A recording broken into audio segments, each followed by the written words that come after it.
this on. Friday, December 6th, 2024.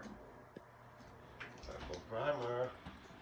This is the drain line from the upstairs shower coming through the ceiling. The connection broke because it was done poorly, and the strap broke because of It was done poorly. faulty design. It was done poorly. Yes. It is plastic.